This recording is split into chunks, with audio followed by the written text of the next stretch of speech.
இன்று ராகு உள்ளே இருக்கிறதுனால உங்களுடைய திட்டங்கள், எண்ணங்கள் எல்லாமே செயல்படுவதற்கு யோசித்தாலும் செயல்பட முடியாது.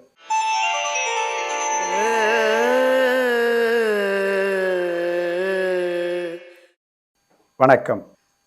அன்பிலும் அறிவிலும் உயர்ந்த நிலையில் இருக்கக்கூடிய 12 ராசி நேயர்களிலே மிக சிறந்த ராசி மீனராசி தான். ஏனென்றால் இருபுறம் புரண்டு இருக்கக்கூடிய ராசி அது. அதை சஞ்சல ராசின்னு சொல்லுவாங்க.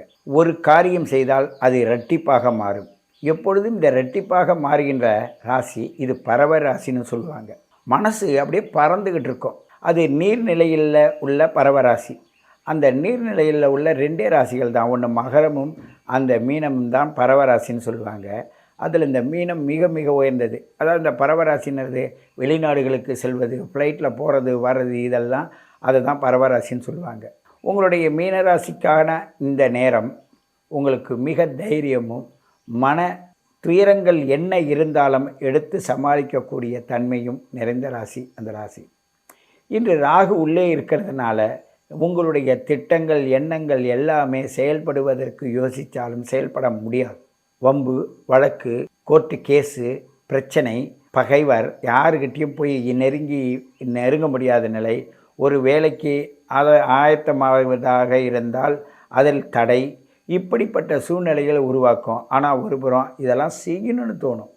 இந்த செய்யணும்னு தோன்ற நேரத்தில் செய்ய முடியாத நிலையில் உடலும் உள்ளமும் பாதிக்கப்பட்ட ராசி இந்த ராசி மீனராசி.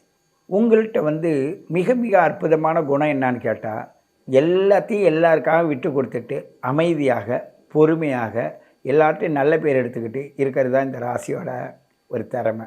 ஆனால் கடந்த காலங்களாக உங்கள் உடலால் மனதால் பாதிக்கப்பட்டிருக்கீங்க.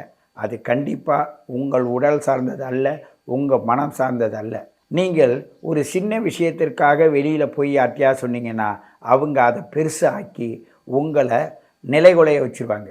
ஒரு டாக்டராக இருந்தாலும் சரி, உங்களுக்கு என்ன வைத்தியம் பண்ணுறதுன்னு தெரியாமலே அவங்க உங்கள் வார்த்தையை கேட்டு கேட்டு அவங்க செய்கிறதுனால உங்களுக்கு அடிக்கடி மன சஞ்சலத்தோடு பேசுகிற வார்த்தை அங்கே மாத்திரையாக மாறி உங்கள் உடம்பையும் சரி பண்ண முடியாது, அந்த வைத்தியருடைய முயற்சியும் வீணாக போகும். இதனால் இப்போ தெரியாது, பின் விளைவுகள் கண்டிப்பாக உண்டு. அந்த மாத்திரைகள் உங்களுக்கு சம்பந்தமில்லாத மாத்திரைகளை நீங்கள் சாப்பிடுவதால் உங்களுடைய மனோபாவமும் உங்களுடைய இயற்கை பலமும் பாதிக்கப்படுது. நீங்கள் காலையில் எழுந்திரிச்சு குளித்து முடிவிட்டு வீடு வாசலை கூட்டி கோலத்தை போட்டுட்டு விளக்கேற்றி வச்சு அதன் முன்னாடி உட்காந்து உங்களுடைய தவத்தை, நீங்கள் அதிகமாக தவம் பண்ணக்கூடியவங்க, சிந்தனையை நல்லா வச்சுருக்கக்கூடிய நீங்கள் அதை கண்டினியூவாக செஞ்சு பாருங்கள். உங்களுடைய அகத்தையும் முகத்தையும் சுத்தம் பண்ணுங்க. இந்த ஒரு பயிற்சி உங்களுக்கு போதும். பரிகாரம் என்பது இதுதான். மீனராசி நேயர்களுக்கு பொறுத்தவரையும் பரிகாரம் என்றால் தன்னை தான் ஒழுங்குபடுத்துவது தான் பரிகாரம்.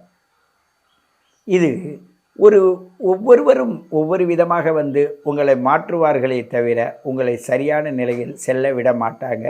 நீங்களும் அவர்களுடைய பேச்சை கேட்டால் உங்களுக்கு செயல்படாது. தன்னம்பிக்கை உங்களுக்கு வேணும். தன்னம்பிக்கை இல்லாமல் நீங்கள் வாழுறீங்க. தன்னம்பிக்கை இல்லாதனால தான் பிறர் வார்த்தையை கேட்டு நிறைய பாதிப்புக்கு ஆளாகி இருப்பீங்க. அந்த பாதிப்புக்கு ஆளாகி இன்று இப்போ பொதுவாக ஒரு ஜோதிடர்கிட்ட கேட்டால் 7 நாள் சனி நடக்குதுமா, அதனால தான் உங்களுக்கு இந்த பிரச்சனைன்னு சொல்லுவாங்க. இல்லை ராசியிலே ராகு இருக்குது, 7ல் கேது இருக்குது, அதனால் இந்த பிரச்சனைன்னு சொல்லுவாங்க. ஆனால் இதெல்லாம் ஒரு புறம் இருந்தாலும் உங்களுக்கு நீங்களே பிரச்சனை ஆவதற்கு என்ன காரணம் என்றால் உங்களுடைய மனதை நீங்கள் பக்குவப்படுத்தவில்லை, உங்கள் உடலை நீங்கள் பக்குவப்படுத்தவில்லை. முன்னோர்கள் சொல் எல்லாமே உங்களுக்கு அது உதாசீனப்படுத்தக்கூடிய மனநிலையில் இருப்பீங்க. காரணம் என்னென்னா, உங்களுக்கு இந்த ஆண்டு உங்களை மதிமயக்கி மந்த நிலையில் வைத்திருக்கும். ஏன் மதிமயக்கி மந்த நிலையில் இருக்குன்னு கேட்டால், இன்றைக்கி உங்களுடைய ராசிக்கு தர்ம கர்மாதிபதினு சொல்லக்கூடிய ராசிக்கு அதிபதியான குரு பகவான் 3ல் இருக்கிறார். தைரியஸ்தானத்தில் பராக்கிரமஸ்தானத்தில் இருக்கிறாரு. அப்படி இருக்கும்போது எங்கே இருக்கிறாரு? 6ஆம் அதிபதி சாரமும் 5ஆம் அதிபதி சாரம் சூரியனுடைய சந்திரனுடைய சாரத்தில் போவதனால அந்த குரு பகவான் என்ன செய்வார்னாக்க, அந்த உங்களுடைய பலமும் அந்த பலத்தில் உள்ள அறியாமையும் உங்களை வீணாக்கும்.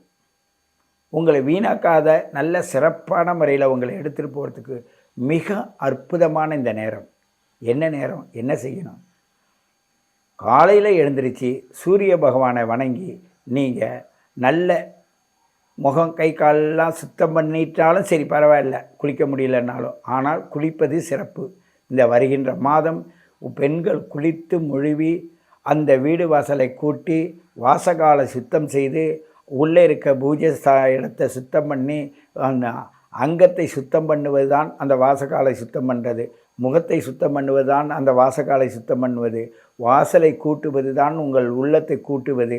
உங்களுடைய பூஜை அறையை சுத்தம் செய்வது தான் உனக்குள்ளிருக்க ஆன்மாவை, சரீரத்தையும் ஆன்மாவையும் இணைக்கக்கூடிய உயிருக்கு பூஜை செய்வது. அங்கே முருகனுடைய வழிபாடு உங்களிடம் இருக்கும். முருகனுடைய தோற்றம் இருக்கா, அழகான முகம், நல்ல அன்பான முகம், அறிவான குணம் அனைத்தும் இருந்தும் நீங்கள் உங்களையே நீங்கள் தாழ்வு மனப்பான்மையில் வச்சுக்கிறீங்க. சோம்பேறித்தனமும் அசதியும் உங்களை என்ன செய்யுதுனாக்க அடுத்த நிலைக்கு போகாத தடை வைக்குது. அந்த தடையிலிருந்து நீங்கள் எப்படி தப்பிக்கணும்? வேறு தப்பிக்கிறதுக்கு வேறு எந்த வழியும் கிடையாது. உங்களை நீங்கள் சீர்படுத்துவது தான் தப்பிப்பதற்கு வழி. எத்தனை கோவில் குளம் சென்றாலும் சரி ஒன்றும் நடக்காது உங்களுக்கு. ஏன் நடக்காதுன்னா அந்த இடத்துக்கு உடையவையான்னு கேட்டால் குரு, சனி, புதன் என்ற 3 முப்பெரும் தேவர்கள், முப்பெரும் தேவியர்கள்னு சொல்லக்கூடிய அந்த பரிபாலனத்தோடு இருக்கக்கூடிய ராசி தான் இந்த மீன ராசி. இப்படியும் இருக்கும், அப்படியும் இருக்கும்.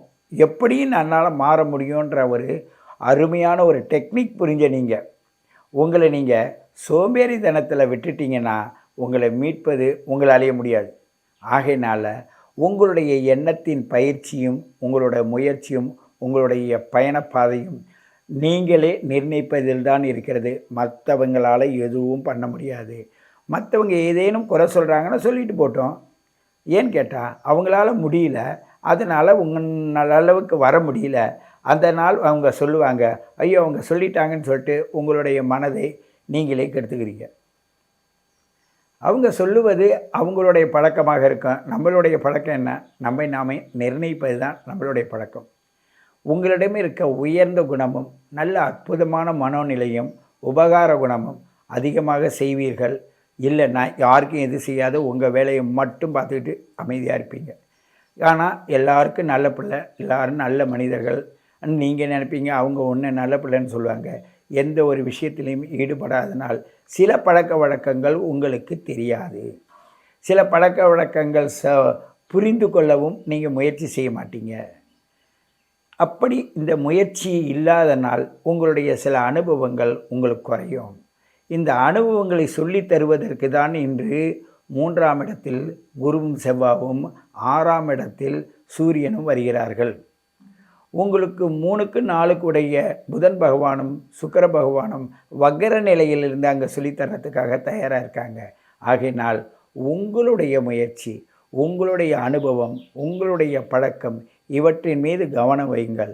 உங்களுக்கு வைத்தியர் நீங்கள் தான். பிற வைத்தியத்தின் மூலமாக உங்களை சீர்படுத்தவே முடியாது. மன சஞ்சலத்தால் இதுவரையும் இருக்கிறத விட்டுட்டு எப்போ யாருக்கிட்ட போகிறீங்களோ அங்கே போய் ஏதோ ஒரு உதாரண வார்த்தையை சொன்னால் அந்த உதாரண வார்த்தை தான் மெயினான வார்த்தைன்னு சொல்லி அது சொல்லியே உங்களை உயர்ந்த நிலையிலிருந்து கீழே கொண்டு போயிடுவாங்க. ஆகையினால் வருவதும் போவதும் உங்களால் தான். அதனால் அது விரயராசின்னு சொல்லுவாங்க. இந்த பிரபஞ்சத்துக்கு அது விரயராசியாக இருப்பதனால் உங்களுடைய காரியங்கள் விரயமாகும். அந்த விரயத்திலும் மோட்சஸ்தானம் என்று சொல்லக்கூடிய மோட்சத்திற்கான விரயமாகும். அந்த மோட்சம் அடைவதற்கான குணமும் உங்கள்கிட்ட இருக்குது. இதை நீங்கள் மாத்திரம் புரிஞ்சுக்கிட்டுனா இப்போ உள்ள இந்த காலம் மிக அற்புதமான காலம்னு நீங்கள் சொல்லுவீங்க. உங்களுடைய மனமானது ஒரு சார்ந்த நிலையில் தக்க வச்சுக்கிற நேரம் இது. எதுவாக இருந்தாலும் சரி தவறுன்னு புரிஞ்சிக்கிற தன்மை வாய்ந்த நேரம் இது. ஆகையினால் மீனராசி நேயர்களே, நீங்கள் இப்பொழுது உள்ளத்தையும் உடலையும் பாதுகாக்கின்ற தன்மையில் இருக்க வேண்டும். இந்த பிரபஞ்சம் அதை தான் உங்களுக்கு சுட்டி காட்டுகிறது. அதை உணர்ந்தால் வருங்காலம் சிறப்பாக இருக்கும். உங்களை மீண்டும் சந்திக்கிறேன். நன்றி, வணக்கம். வாழ்க வையகம், வாழ்க வளமுடன்.